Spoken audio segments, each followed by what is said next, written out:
Hi, everyone, and welcome back to the Pattern Breaks Facilitator series, where I chat with a seasoned creative facilitator and they take you through a pattern breaking technique for you to do in real time or when you have the time.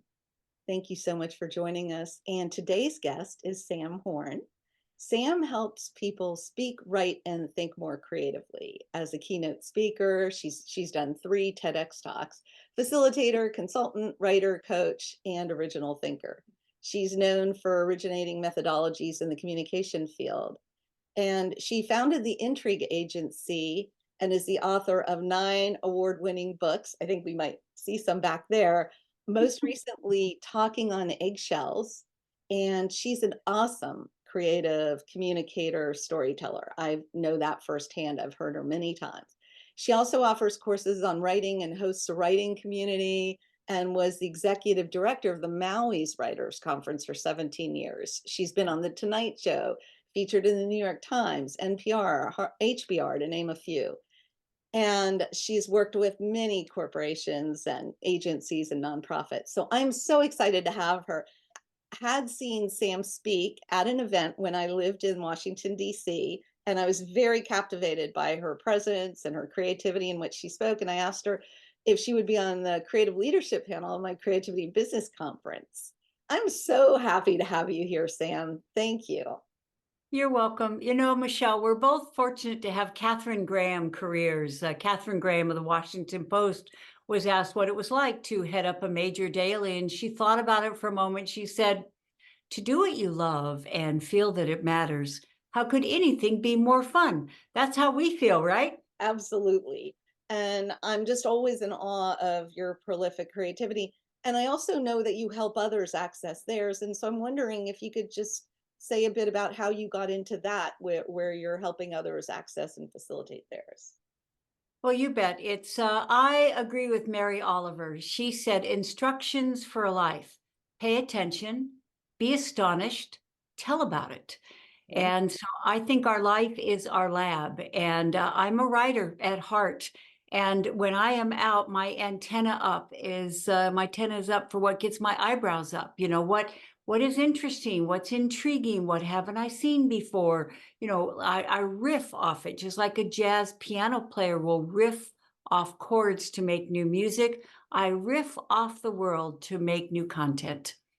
Now, in your time with helping other people do it and also you doing it, what would you say are some of the most, or one at least, profound lessons you've learned that might help facilitators who wanting to bring more creativity into themselves and their processes who are listening? Now, write these 6 words down. Ink it when you think it.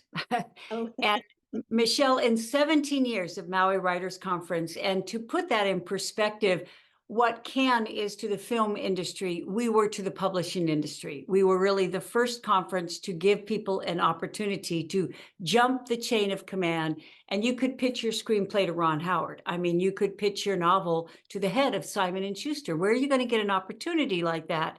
And all of our authors, they didn't agree on anything, Michelle. It's Frank McCourt, Angela's Ashes would get up and say, you have to write first thing in the morning. Pulitzer Prize winning Dave Barry, humorist, would get up and say, I'm a night owl. I don't get going until 6. This is the only thing they agreed on. Ink it when we think it.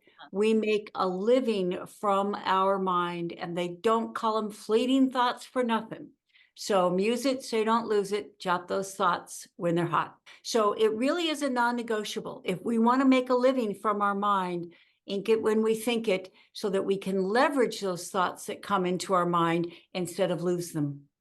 love it. And that goes too for anyone listening who has ideas about what they might want to design in their facilitation design. Write it down when it comes to you. Ink it when you think it.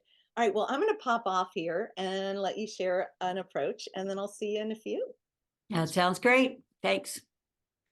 Now, I am going to project that many of you have already written a book, want to write a book, or are in the process of writing a book. And what I have found in 20 years of helping people get their books out of their head and into the world is a lot of people don't know where to start. And if we don't know where to start, we often don't start.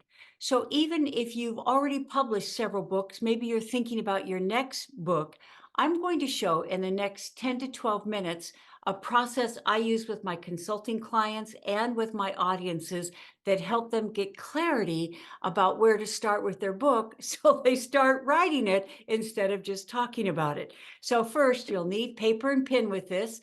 And now, if you know me, you know that I usually start with a real life example and then I unpack it to codify it. All right. What were the steps to that? How can we replicate that so that we can apply that insight to our project? So please grab paper. Now, here's the quick story, and then we'll unpack it. We get to do it in real time. Is that I was part of an organization called Transformational Leadership Council. This was started by Jack Canfield. It's got everyone from Dr. Ivan Meisner with BNI to John Gray, JJ Virgin, Vishen Lakhiani of Mind Valley, etc. So Ariel Ford was interviewing Sherry Salata. Sherry was executive producer of Oprah's show for many years, and then she ran Harpo and OWN. So Ariel, in the middle of the interview, Sherry said almost as an aside, well, if I ever write a book, I know what I'm going to call it. And Ariel said, what? And she said, I did everything all wrong, and it turned out all right. Well, folks, I wrote a whole book about titles. That's a drop the pen title. And now that wasn't what the interview was about. So Ariel continued the interview. However, at break, I went up to Sherry and I said, tell me you're writing that book. And she said, Sam, I don't know where to start. I mean, do I start with Oprah's birthday party at the Chicago United Center with Beyonce and Chris Rock and Michael Jordan and Jerry Seinfeld? Do I talk about delivering a baby in a 7-Eleven parking lot? I said, Sherry, you're an executive producer. We're going to executive produce your book. We're going to executive produce your book right now. On your fresh piece of paper in the upper left-hand corner, write down 200. We're going to presuppose that your book is going to be 200 pages, not a 350-page doorstopper and not a 110-page Who Moved My Cheese. 200 pages is doable. All right. Now, write down the number 10. Dan Brown of Da Vinci Code admitted at Kawhi Writers Conference that Da Vinci Code wasn't that great of a written book. Guess what, though? Is that he understood the psychology of completion. And he was one of the first mainstream authors to have 2 or 3-page chapters. Because if you're plowing through a book and the chapters are 30 pages long, it's hard work. You put it down, who knows if you come back because it feels like you're not making any progress.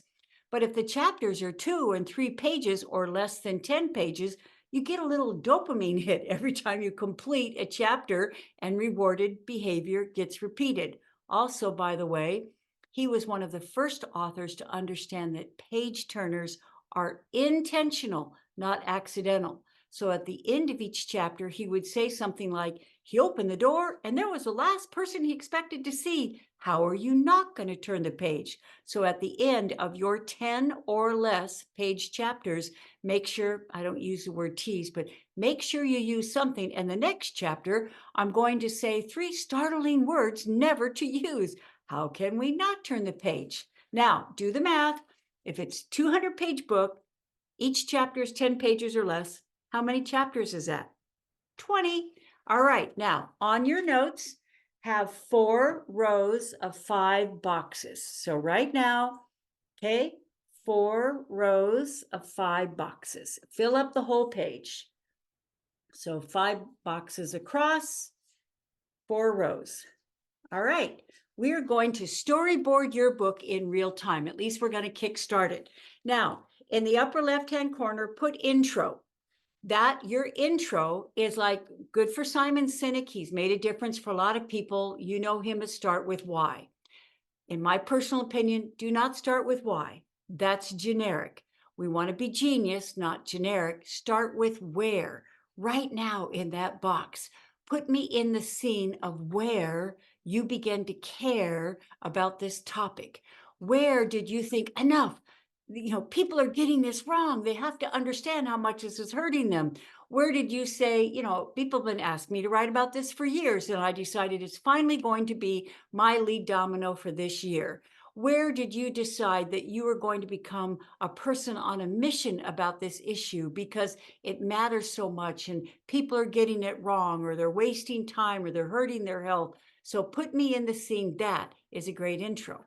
Now, what we're going to do is we're going to have one story or idea for each box. So let's go back to Sherry Salata for a moment. Okay, put down in one box, birthday party. So put us in the scene of that birthday party and coordinating Jerry Seinfeld and Chris Rock, etc. And now also, though, put down what was the takeaway from that? What was the lesson learned from that? What was the insight or the aha or the revelation? All right, let's go on to a next box. Is that she talked about something that was dramatic or traumatic, and that was delivering a baby in a 7-Eleven parking lot. So put that down. What was a dramatic or traumatic event around this topic? Did you learn this the hard way? Well, put me in the scene where that happened. Did you have a mentor who opened your eyes to this? Put down what happened. And then once again, what's the point of that? The moral of that story, the takeaway you want to share with your readers. Now, I'm just going to give you a few other prompts. Please notice two things. Right now, you're going to novelize your narrative. You're going to novelize your nonfiction book. Because in many business books or how-to books, it's a listicle. Do this, do this, do this. Don't do this, don't say this, etc. That is infobesity. People can find information online that will not help you stand out of the crowd. It will get you lost in the crowd. So you do not start with your ideas or with your steps and your methodology or with your framework. That's neck up. That's infobesity. Is that these days, that's hard work. And often people won't pick up a book or read a book or stick with a book if it's just a listicle of what to do or not do. Where are you unique? With your stories. So each of these boxes put us in the scene of a real life story. Let me give you some prompts right now. Next box, put down a who story. Who is a walking, talking role model of what it is you're recommending? Who introduced this to you? Or who was a leader or a mentor around this issue or topic? Or who opened your ideas to the importance of this? Or who supported you? So now don't just give us their name and tell us about them.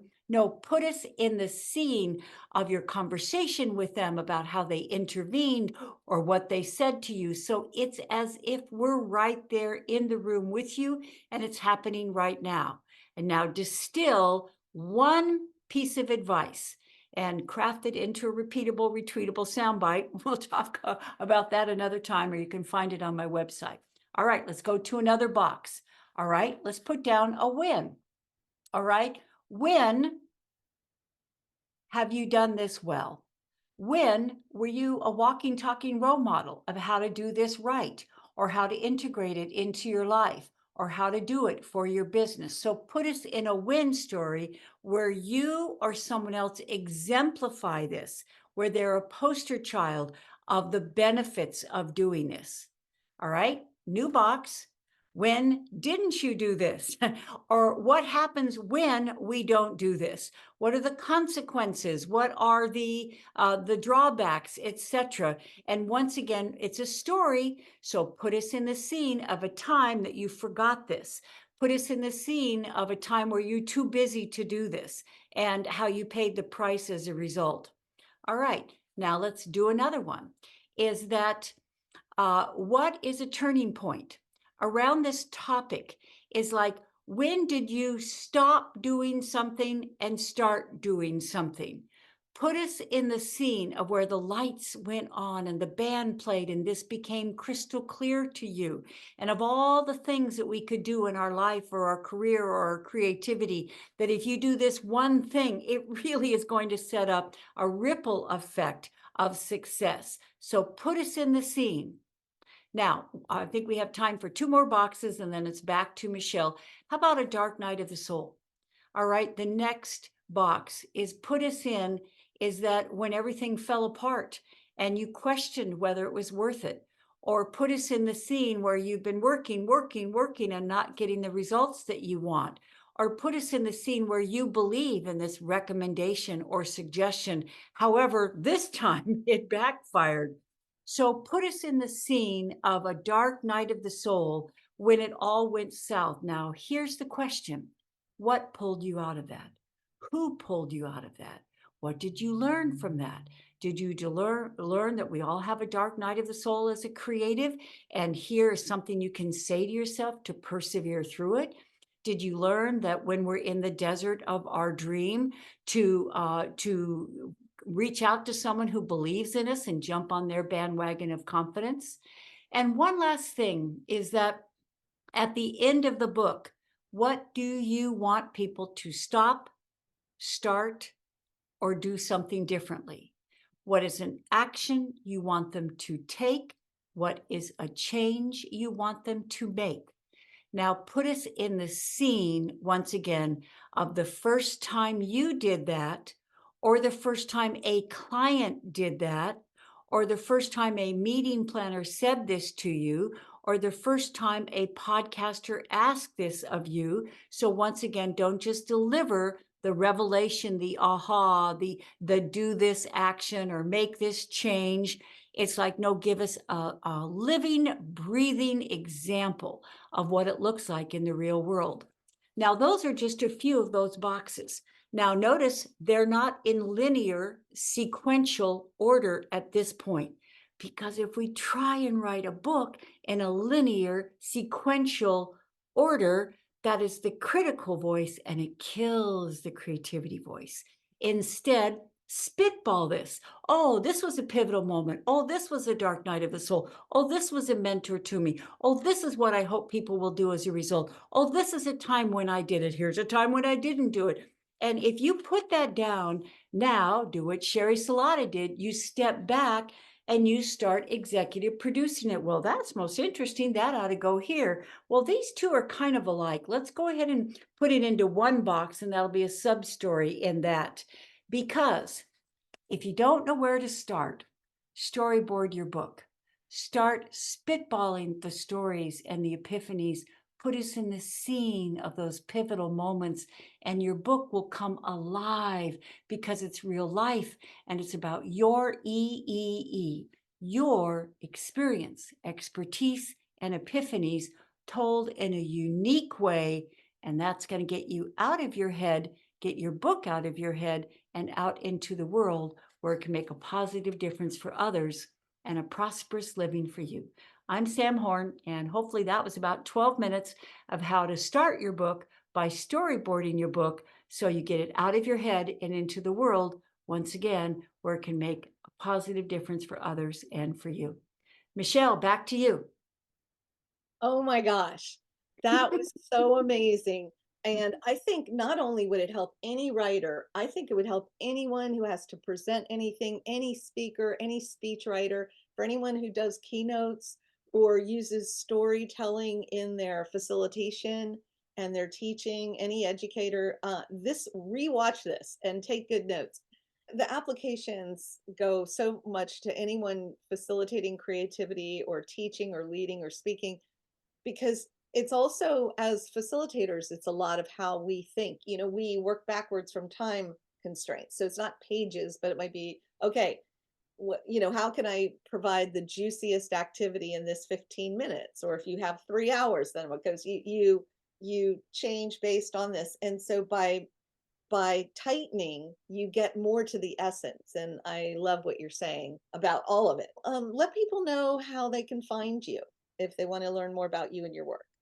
I really hope that we'll connect on LinkedIn because this is where I riff on the world. This is where I ink it when I think it, is that I write at least a couple times a week on LinkedIn with my Better newsletter and with insights I have about speaking or writing or branding or titling or communicating in a way that earns respect and that helps us pop out. So LinkedIn is Sam Horn Intrigue, and my website's real easy. It's got my TEDx talks and my books, and hopefully some inspiring quotes and blogs at samhorn.com.